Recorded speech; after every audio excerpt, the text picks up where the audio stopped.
This is the Good Neighbor Podcast, the place where local businesses and neighbors come together. Here's your host, Scott Howell. Hello, good neighbors. Welcome to the Good Neighbor Podcast, brought to you by the Friends and Neighbors Group of the Greater Chattanooga Region. Again, my name is Scott Howell. I'm your host for today. The reason for that we have the Good Neighbor Podcast is just simply that we desire to bring an awareness to the residents who live in our communities regarding locally owned and or operated businesses in your neighborhood, your city, maybe all the way across the Chattanooga region, however it might be. We want everyone to know, local businesses are the backbone of our communities. Way before corporate giants, way before these large retail names, local owned businesses were the people everybody shopped with, the people everybody, done business with, took their medical help to.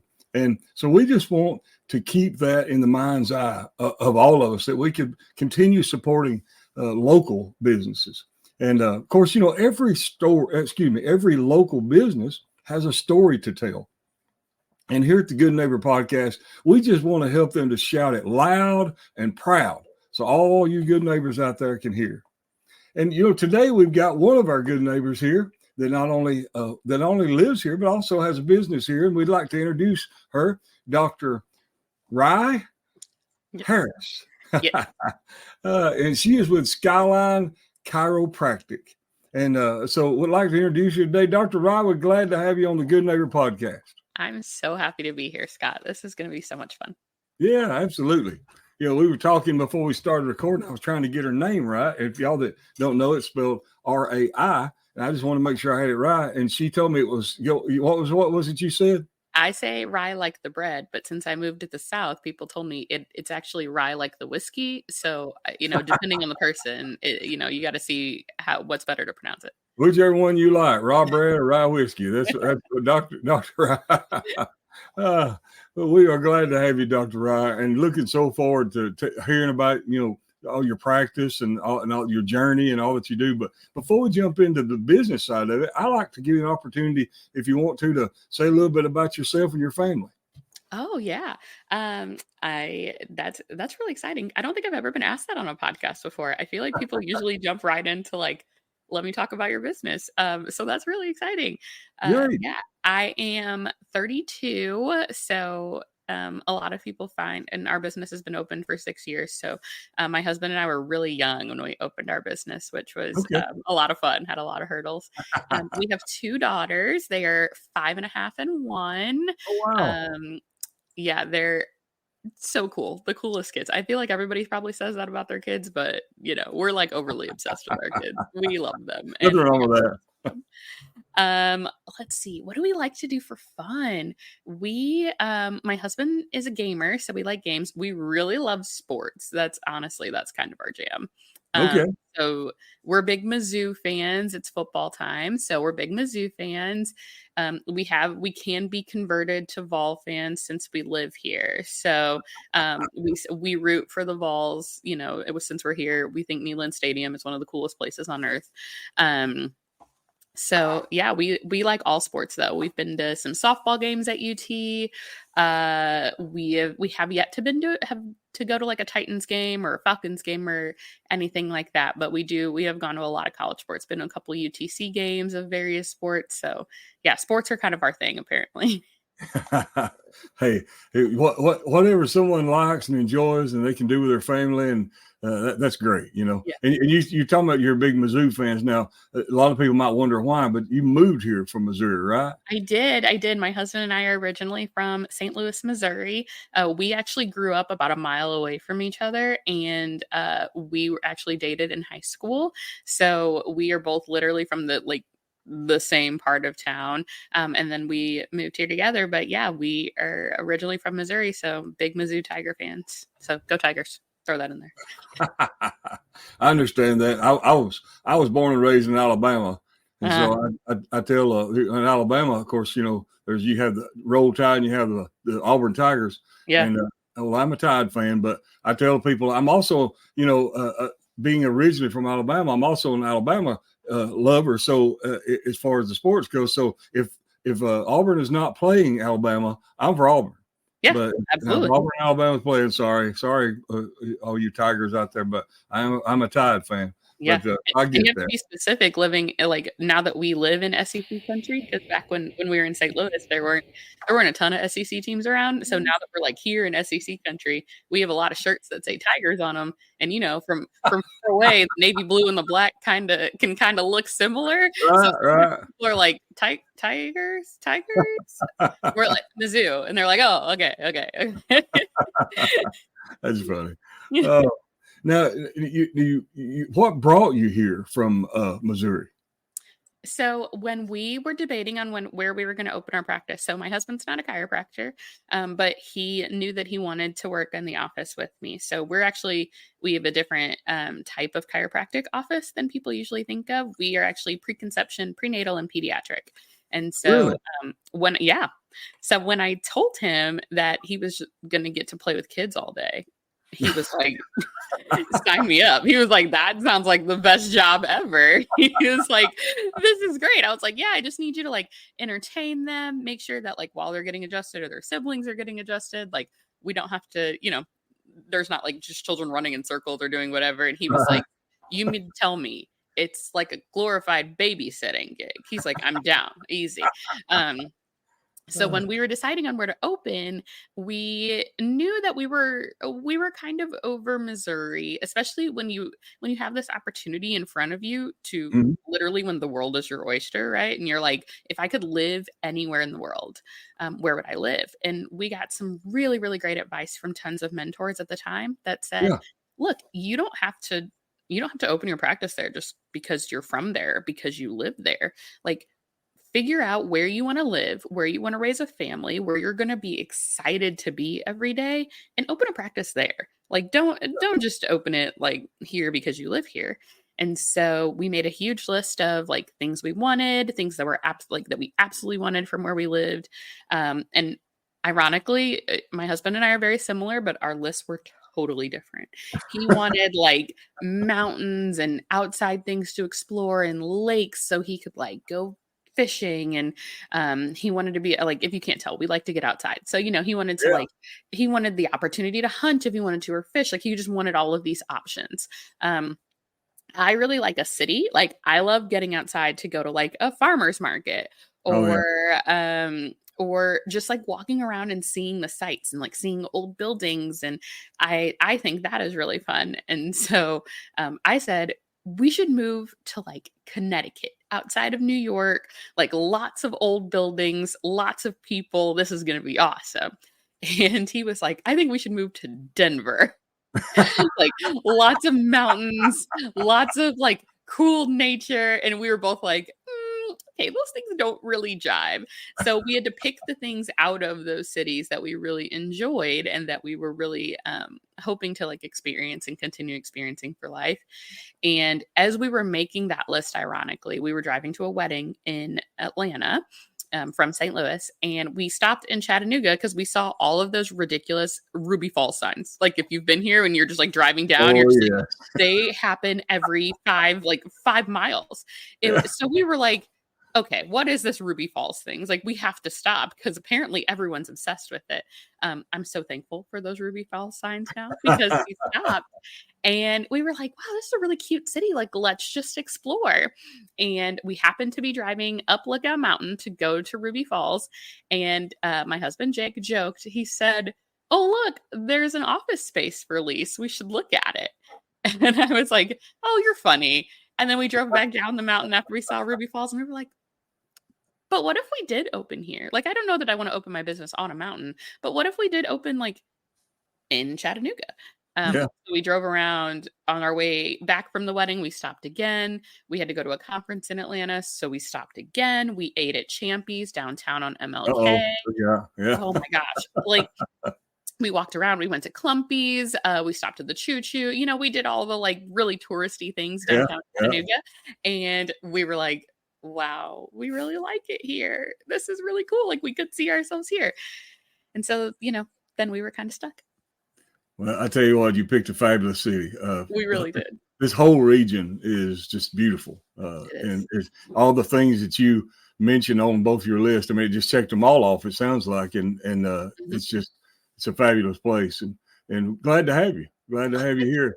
And so you've been here 6 years now, and I find it really interesting that you said your practice is basically pediatric, but you also said prenatal. Preconception, prenatal. So we do fertility, pregnancy, and pediatric. Yeah. Okay, preconception as well.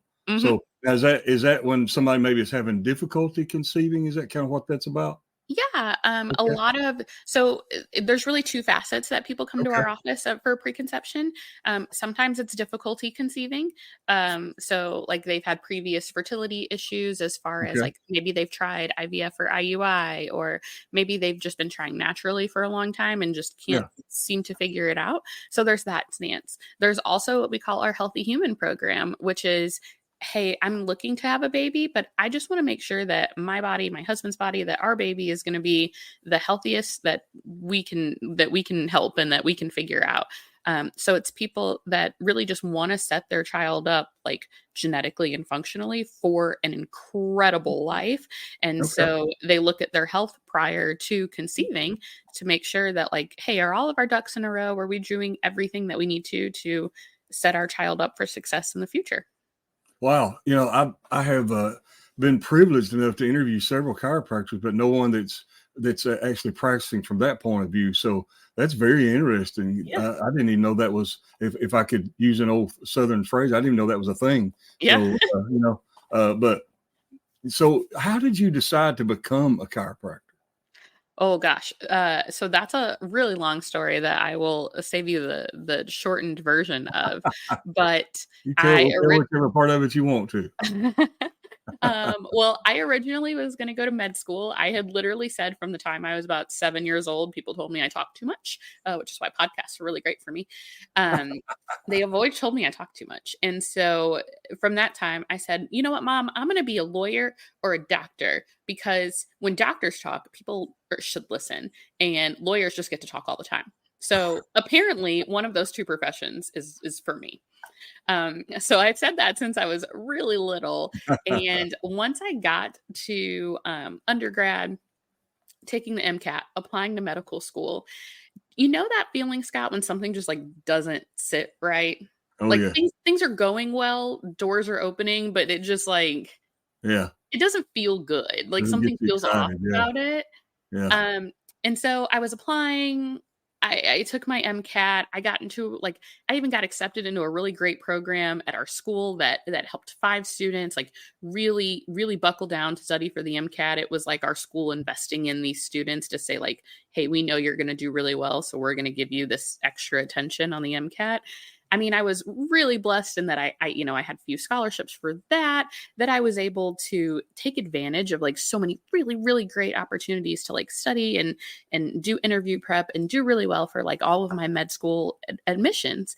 And as I was doing interviews and as I was just getting this information, something just wasn't sitting right. And I was I don't even know what to call it. Cause I was 20, 21, I didn't really know about intuition or anything, I felt like. So I didn't really know what to call it.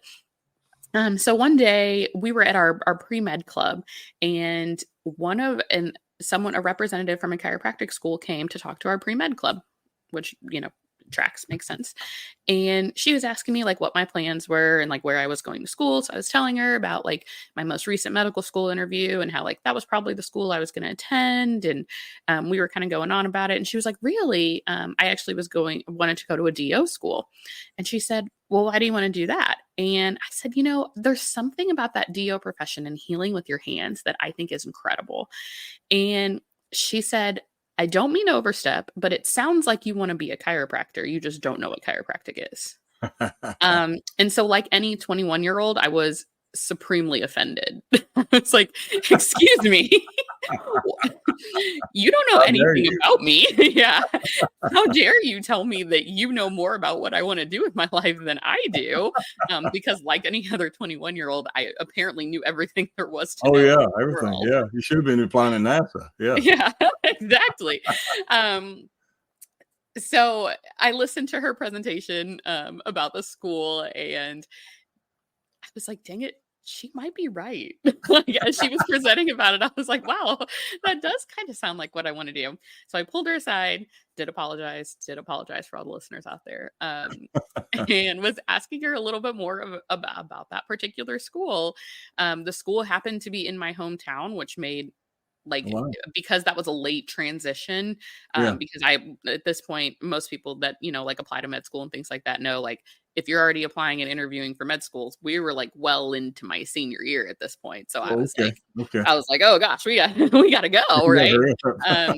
And so that school happened to be in my hometown. So I was like, okay, not that big of a deal. Like, it's not like I have to find housing and fly across the country. Like, I could always just go home. Right. So I started shadowing chiropractors, and I was like, wow, she was right. This is exactly what I want to do. Like, this is what I was imagining that DO school was. And Yeah. so, at that time, I wanted, at my undergrad degree, I went to a really cool school that allows us to self-design our major. So my undergrad degree is actually in sports medicine. And Okay. so I really wanted to be like a sideline chiropractor, which you probably couldn't tell from our introduction about sports, but I wanted to be a sideline chiropractor. And I was like, this is going to be fantastic. I'm going to go be a chiropractor for the pros, and it's going to be a blast. We're going to have so much fun being on the sideline. I get to combine sports and I get to adjust people. This is great. And then I call myself getting converted when I was in school to a family practitioner because, gosh, I just started seeing, how we can change the world and change children and their functionality from such a young age. And then, as you can probably tell by my practice, I just realized that you could start changing things earlier and earlier. People would ask me, well, how do I prevent my child from with this happening? And I say, oh, well, that's probably more of a prenatal issue. And then we started to say, how do I prevent these prenatal issues? And then that turned into a preconception issue. And so, then we stumbled into preconception, prenatal, and pediatric chiropractic. And I really say it's honestly ordained. Like, it was God's gift that he just kept opening doors, and those doors felt right. Like, it's not that the other doors, were bad or felt wrong, but like, it just wasn't, they didn't feel as easy and as seamless as the doors that were opened. Like, now that we've started our practice this way, just how everything has kind of fallen in line. I mean, you're like, that was the plan for me all along.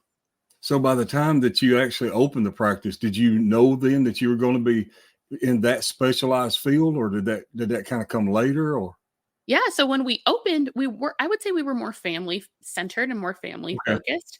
Honestly, it was the birth of my daughter that really swung things to pediatric chiropractic for us. Okay. So I had been studying pediatric chiropractic in school. I knew that was going to be a heavy focus on my practice, but I thought, there are parents involved. So you kind of, the parents have to bring them. So you might as well see the parents too. And so we were preparing to open our practice. And my daughter was born in January of 2019. And when she was born, she wasn't breathing and she was seizing. And it was an extremely traumatic situation for us. Yeah. And after about 3 days in the NICU, with her kind of sort of progressing, there wasn't really much happening. Yeah. The doctors looked at her MRI and said, there's a lot of brain damage here. I just don't know. I don't think she's going to make it. I think you're looking at a really tough life. I think you're looking at support for feeding, support for living. Frankly, I don't know if she's going to make it out of the hospital. So sorry. Yeah. It was really tough. No doubt. And so looking at her MRI, I saw there's a bone in your body that's called the atlas, and I could see her atlas in her MRI, and it looked different to me than normal MRIs or normal atlases that we looked at. So I did the only thing at that point that I felt like I had control to do and that I knew how to do, and I went and adjusted her. And ideally, as a pediatric chiropractor, you have this image of like adjusting your child right after birth, but like, since I couldn't touch her or hold her or like barely even see her right after birth, at that moment, I was like, you know what, if she's going to pass, I'm going to make sure that she is totally clear. She's going to look into my eyes one time. It's going to be amazing. I adjusted her and the monitors went crazy. And I had never done an adjustment on a child on monitors. I had done plenty of adjustments on infants and on new babies. I had never done an adjustment on a child that was hooked up to monitors. And the monitors went absolutely crazy. Oh, And wow. she started breathing. She started breathing on her own. Oh, And my the goodness. next thing, like 12 to 15 hours later, they were calling us and saying, hey, I think we're going to take her ventilator out. She's over breathing the ventilator. Oh, wow. And then she started breathing on room air. And then she started eating. And then she started sucking on a pacifier. And then like she just started making all of these leaps and bounds. And Amazing. 2 weeks later, we took her home. Amazing. And Wow. obviously, as a chiropractor, I knew the miracles of chiropractic. I knew all about pediatric chiropractic, but my husband always says that in that situation, like in that moment, that was the moment that made him 100% in. He was like, yeah, you explained the job really well. I'm so glad that I'm able to help babysit these kids and like, work around the office. But he was like, seeing that happen to our daughter, he's like, every child, every parent should get to know what it's like to have a clear child. Wow. What an amazing story. Oh, my goodness. I mean, when you said it was God ordained, Mm-hmm. I mean, that's proof right there. Yeah.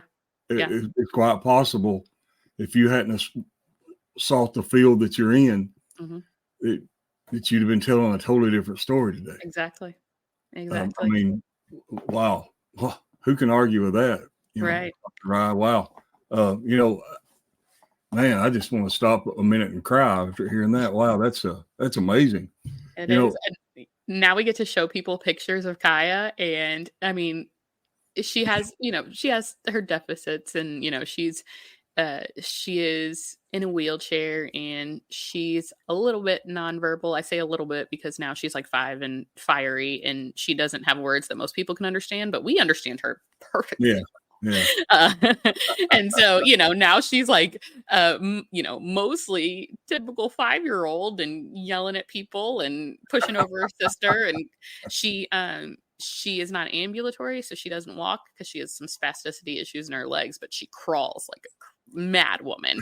And so she like is all over everything. She gets in and out of like chairs by herself. She loves water, so she swims all the time. Like, oh, wow. That's oh my wonderful. gosh. She just does all of these amazing things, and she's such a light to so many people's lives. And sometimes we just have to sit back and wonder. We're like, man, what would happen if Kaya wasn't here? Oh, wow. Yeah, true. I can't imagine how that makes you feel to think about that, because it's such an amazing testimonial of what that your craft, your practice is able to do for people. I mean, that little baby hanging on life or death. And I mean, there's nothing you could do about the damage that had already been done. You're talking about the brain damage. There's nothing you could have done about that. But now was the difference between living or not. Right. And now there she is. I don't know if you get a chance to bring her to the practice with you or not. Oh yeah, every day. Yeah. That's what people love about our practice. Both of my kids are there every day. She's in school now, so she's not there all the time every day. Okay. But yeah, we bring our kids to the practice because we want people to see what it's like. Like, yes. We're just like them. We get our kids adjusted, and our kids are also feral, freaking crazy kids that run around and scream at people and eat everything. And but we want to show people what it's like. Like, hey, our kids get adjusted and they're clear and they function well. And I usually say there's 3 things that kids are supposed to do. They're supposed to eat, they're supposed to sleep, and they're supposed to poop. And if they're not doing one of those 3 things, that's a pretty good indication that they need to get adjusted. If they're not eating well, sleeping well, or pooping, that's pretty much your guide right there. Like, let's go see what's going on, because their body at a basic level is not functioning the way it's supposed to. I hate to bring a negative into this, but I want to bring it a negative so you can turn it into a positive. Absolutely. So a lot of people, are really reluctant as adults to go to a chiropractor. Yeah. So what kind of myths and misconceptions do you hear and help people through when you're talking about bringing their child? Oh, yeah. Uh, chiropractor? well, the big one is you can probably imagine, it's probably the first thing that popped in your head. People are like, I've seen those crazy videos of chiropractors on TikTok and YouTube, and I they're try like, not "So to you watch do them. that to my baby?" Like, everyone's imagining me just, like, dangling their baby upside down, being like, "All right, rip them and crack them." And I was like, that's not what that looks like at all, at all. So that's probably the number one myth and misconception is and it's funny because, like, so I tell people Kaya's story and we talk about pediatric chiropractic, and you can tell when they're looking at me in the eyes that they're always just kind of like, mm-hmm, mm-hmm. And what does that look like? Like, what do you mean? So that's the number one myth. When in fact, when I'm adjusting babies, most people laugh once, especially if they've had that misconception and they bring their babies into our office, they laugh because when I'm holding a baby and adjusting them, you probably can't even tell that I'm adjusting them. Like, people literally just think I'm walking around our office carrying babies Yeah. while I'm adjusting them. It's really gentle. It's a light touch. In fact, when people watch me adjust babies, they're like, this is really boring. Like, I've had students come watch and I've had interns come watch, and they're just like, there is nothing interesting about adjusting a baby. Like, they're just like, because it's mostly a lot of like sustained pressure. It's a lot of holding. So I'm literally just like holding their spines. It's a lot of like tone changing on their spines. Like, they're a very delicate being. So there's not much you're Yeah. doing. I mean, I'm talking like it's moving my fingers like this much, right? I had a mentor that told me it's kind of like checking the ripeness of a tomato. You can't over squeeze a tomato. You're going to get tomato juice everywhere. So Right. it's literally just like that light little squeeze, you know? Yeah. So very small movements. In fact, most parents, if they're super reluctant, they'll bring their kid to get adjusted the first time and they're like staring at me. They're like, what's happening? They're like, are you doing anything? And I'm like, yeah, the adjustment's almost done. And they're like, oh, to the point where like by their second, third, fifth, 10th adjustment, their parents are like, here, while you're adjusting them, I'm going to go to the bathroom. I'm going to go get a drink. Can I run to my car really fast? Like, I'm not just going to sit here and stare at you and watch you adjust them. So that's probably the biggest misconception or myth that we see all the time. It's really common, honestly, because there are like tons of videos on the internet, and there's just not as many videos adjusting babies. Because once again, you would not stop and look at that on your TikTok feed. You might look at it because the baby's cute, but like you're not going to watch me adjust a baby. You're going to be like, you're just holding the head. Like, what do you want? What do you want me to look at? There's no wow factor in it. The wow factor comes in the physiology later. The wow factor comes in like the screaming colicky baby that is not screaming colicky anymore. The wow factor comes in the baby that hasn't pooped in a week that literally has blowout 5 minutes after they get adjusted. The wow factor comes in babies that are struggling with nursing, like literally walking into our office, not latching, walking out of our office, latching to their mom's breast perfectly. Like, that's where the wow factor comes in. Yes. There's no wow factor in what it looks like to get adjusted. So you mentioned something I want to just now that I want you to touch on a little bit more. Yeah. Your colicky. Oh yeah. So what? Man, I guess almost probably every parent goes through that. Where the baby gets the colic and screams all night and can't nobody sleep. So what is your solution or treatment? Maybe is a better word for that. Yeah. This is a really funny question in chiropractic, which honestly kind of goes back to your other questions on myths and conceptions and misconceptions. We're so used to the traditional medical model that has a treatment for everything. That's like, hey, here's this diagnosis and here's how you're going to treat it, or you could have this thing and this is how you treat it. So once again, I tell people like it's kind of boring when you look at it from a bird's eye view, because I'm like, what's my treatment? I'm going to adjust them. Like, oh, are you colicky? I'm going to adjust you. Oh, are you having trouble latching? I'm going to adjust you. Oh, you're having trouble pooping. I'm going to adjust you. Oh, your kid's being really picky and eating, and they're like, they can't seem to eat anything but macaroni and cheese and dino nuggets. We're going to adjust them. Oh, your kid has ADD. We're going to adjust them. It doesn't really change that much of like all of the things that kids have come into our office with. I'm like, yeah, okay, cool. We're also going to get them adjusted, right? Like, of course, there are other things that we tell parents about how to support that adjustment based on what's going on with their particular kid. But yeah, it all boils down to there's a dysfunction in your nervous system. With colicky babies in particular, it's usually a digestive dysfunction, right? So Okay. there's a dysfunction in your nervous system. We're going to remove the interference so your body knows how to do what it's supposed to do, and then they're not going to be colicky anymore. Wow. So how when you make that adjustment and with a baby that's colicky, Mhm. just and I hate to just ask for specifics, so you correct me again, just Oh, you're like you fine. just did just now, if I ask it the wrong way. But how soon do they usually see a change? Yeah. Sometimes immediately. I mean, there's all the times I literally just had a mom tag me on social media not too long ago. She said, "My kid hates her car seat. Like you put her in the car seat, she is going to scream." She left our office and slept in her car seat for 4 hours straight. Like mom was like, "I don't want to take her out of her car seat because Oh, wow. she's still sleeping." Like I don't know what to do. She's sleeping. Because in chiropractic, I in particular am not doing any of the healing. It's the body that's doing the healing. Right. I remove the interference. So I make an adjustment to remove the interference. What I'm doing is really just think about it like opening up a floodgate. I'm just allowing the body to and the brain to do what they normally know how to do.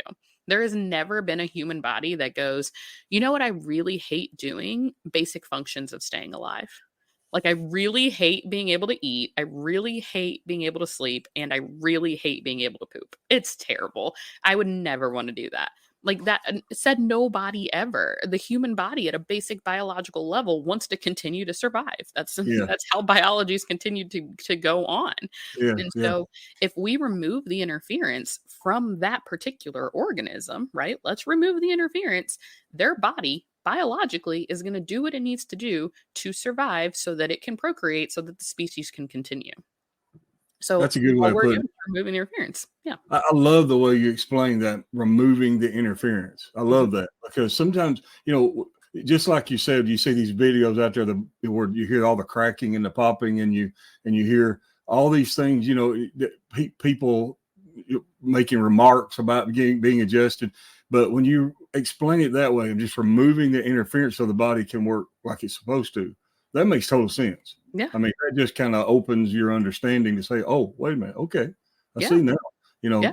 And it takes a lot of mystery away. Exactly. And like So, I in particular, I see a lot of kids because that's just where my heart lies. And yeah, especially after my daughter, like we said, I think that's just ordained. But I look at it from adults' perspective too. When people tell me like, oh man, I would never get adjusted, or I don't know what it's like to get adjusted. And I'm like, do you like to eat? Do you like to sleep? Do you like to poop? I mean, you don't have to say yes, but most people are gonna say yes in their brains, right? Like, yeah, you like to do all those things, right? Are you not doing those things well? I mean, you could blame it on 15,000 things, but like at the yeah. end of the day, is your body doing fundamentally what it needs to do? If the answer is no, then you should probably get adjusted.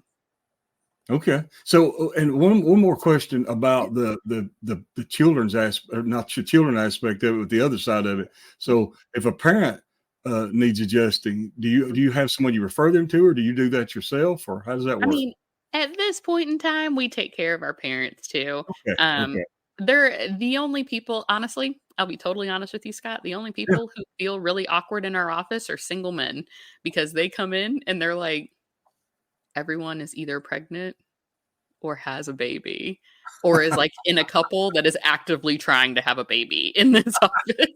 So they kind of walk in and they're like, um, it feels like I'm not supposed to be here. And we've actually been asked by men often. They're like, "Do you see men? Because like I was referred, and I would really like to see you, um, but it feels like this isn't the place for me."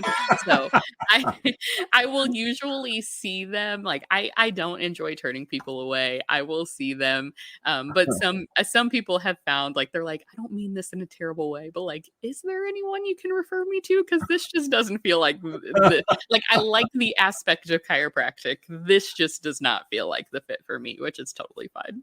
Have you made a lot of good connections in the chiropractic community in Chattanooga? Oh yeah, like chiropractic is one of the most amazing fields because we all think a little bit differently, right? Yeah.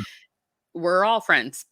So people will say like, "Oh, well I used to see this doctor and now I see, now I want to come see you." And I'm usually like, "Oh, yeah, like we've talked about that. Like, like we figured you were going to come over because like most of us are friends, and like we know that there are people that don't jive with us, like Yeah, there's exactly. personalities for every situation, and like Sure. Yeah. sometimes they're just people that it's like you like the concept, but you don't jive very well with me. You might jive with like 7 of my other friends in town, but it's just not me. Right. So yeah, we talk about it often. We actually really love Awesome. when people jump from like our friends' offices to another friend, because then I can talk to them and I know exactly how your care was going, exactly how you've been progressing. Like we can co-manage it together and make sure that you have a smooth transition. Oh, that's I mean, good. we Yeah. always want people to be comfortable. So yeah, Yeah, we absolutely. have tons of people to refer to because yeah, we're all friends. Dr. Wright, I always like to ask this question before we wrap up a podcast, Yeah. regardless of the type of business or practice that it is. If there was one thing that you wish our listeners knew about the heart of Dr. Rai and Skyline Chiropractic, about the heart of you and your business, but they probably wouldn't know unless you share it with them. And you'd like to just, share it today loud and proud on the Good Neighbor podcast, what would that be? Oh man, that's a really good question.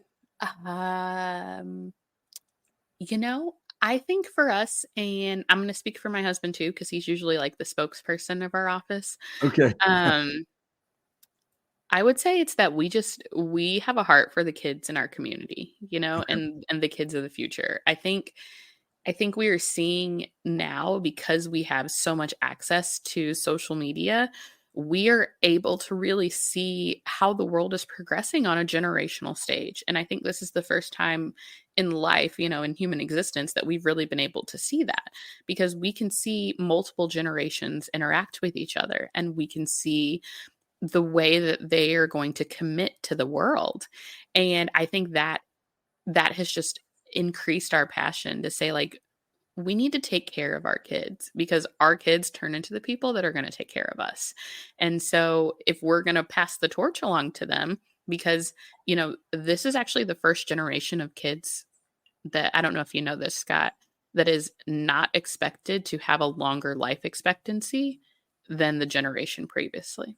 No, I didn't know that. Wow. So this is the first generation of kids that have a shorter life expectancy than their parents. So if we continued down that trend, we would get to a point where parents were outliving their children by decades. Oh, wow. We got to a point where your parents were outliving children by decades, the human race will not survive. I mean, frankly, like, you can tell I look at things from a biological perspective. If we got Yeah. to that point, generation after generation after generation, we have no more humans, right? Yeah. And so we need radical change. Like, there is something we have to do to make big changes in our kids so that we can take that trajectory and move it back to where it's supposed to be. Before this generation, before Gen Alpha, every generation previously had been expected or had a longer life expectancy than the generation previously. Like, right? Like, Gen X has, I think their life expectancy was in the 80s, and baby boomers were in the 70s, and then millennials, it's like mid 80s, and then Gen Z was like mid 90s, and then Gen A now is like, I think, mid 80s or something like that again.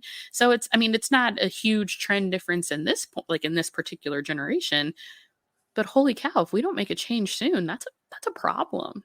That's a Yeah. big problem moving forward. And so we're just so passionate about kids and making sure they get a good start to life, Yes. because you just never know where that's going to go. Sometimes I wonder, like, I made an adjustment on my daughter and it was the difference between life or death. But how do I know that I'm not adjusting? I mean, we're close to an election. How do I know I'm not adjusting the next president of the United States? How do I know I'm not adjusting True. the next Supreme Court member? How do I know that I'm not adjusting the next CEO of a big company that makes huge decisions for our economy? Like, Yes. how do I know that that's not the brain that I'm clearing out in that moment? We have Yeah. no idea. No And idea. so we Right. have to create that potential for our kids to make sure that the world that we've created continues to function. So it's a big deal. It's a big responsibility. Good point. Wow. That's I didn't know that. I hadn't heard that. That's kind of eye opening. But you're right. I mean, and I'm glad there's people out there like yourself that are focused on children, because the children are innocent victims of even neglect that is not intentional neglect. Absolutely. And so they are those innocent victims.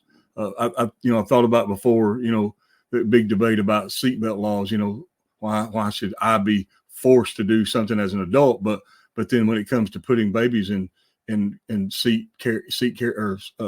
car seats, we call putting in those car seats, and you see that because they can't protect themselves. Right. They can't protect themselves, so nobody argues that point. Right. Although when I was a kid, there wasn't such thing as car seats. My mother was the seatbelt. Right. Exactly. She put put the hand out in front of you, right? Yeah, but yeah. So, but I really appreciate you today. You've been fabulous and so explanatory, but in a real fun way as well. Getting across to everyone. And when you say, I guess if I take away anything from this, that it's that you're removing the interference. That's one thing that just stands out to me. When you said that, I thought, wow, what a wonderful way of describing what you do. And before we leave here for just a moment, I want you to take a time to tell people how to contact you, or if they want to find out more about you, online or offline. Just kind of spread the word here. Absolutely. So if you want to learn more about anything that I talked about today, a bunch of that is on our website, which is www.goskychi.com. So GOSKYCHI.com. I am working on improving our social media presence. So, I'm not a big fan of social media. I really struggle with it, but I am working on improving our presence. So at Sky Chi Chat, you can find us on Facebook, Instagram, and Threads, I think, is a new one I'm working on. So yeah, and on our website, it actually has a really great place where you can schedule a consultation with me. Those are totally free. It really just helps us figure out if we're the right place for you, or if this is even the appropriate next step for you. So if anybody is just wondering like, hey, I don't know if that really fits me or my kid, or if that's the office for me, but if you could help me find the office for me, we love serving our community in that way. So you can just schedule a consult for me, and those are 15 minutes, and we can chat about everything that has to do with your life, as much as we can get in 15 minutes. Where are you located? We are located at 6025 Lee Highway. So if pretty much everybody in Chattanooga knows where Sam's Club is, we are in the business park, the executive business park, right next to Sam's Club. Okay.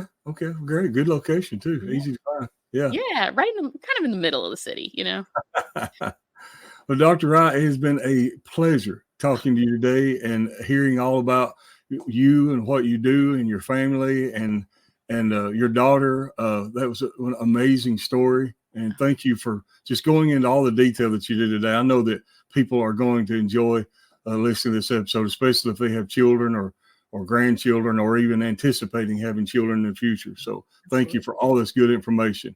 Oh, thank you, Scott. Thank you for having me. It was really fun. It was my pleasure. And to all the good people, all the good neighbors out there in the Greater Chattanooga region, after listening to Dr. Rai explain, Skyline Chiropractic and what she does and how she goes about doing it. And I mean, couldn't you just, a lot of y'all are only hearing this through audio, but couldn't you just hear her passion for what she does? I mean, those of you who will see the shorts, reels, and clips, you'll see that passion as well. But there's such a passion in what she does, and the story of her daughter, just wow. I mean, wow. That's all I can say about this episode. Wow. It's just such a blessing to know that there's people like Dr. Rai out here in the community serving your children and serving you as well. So I know she hopes that you'll take a moment to consider what she does, what she has to offer, and to schedule that initial consult and give her a chance to explain and talk and see your child as well. However all that goes with your consult. And I would like to also stop for a moment and just thank all of you, all listeners out there, for taking the time out of your day and listening to the Good Neighbor podcast. Always remember to support the locally owned and operated businesses in the Greater Chattanooga region, As I always like to say, from Cleveland to Dalton, from Jasper to Benton, it's a beautiful place here in this greater Chattanooga region. And let's all do all we can to support our local businesses. Everyone go out, try today and try to make this a remarkable day. Thank you for listening to the Good Neighbor Podcast. To nominate your favorite local businesses to be featured on the show, go to gnpcleveland.com. That's gnpcleveland.com or call 423-380-1984.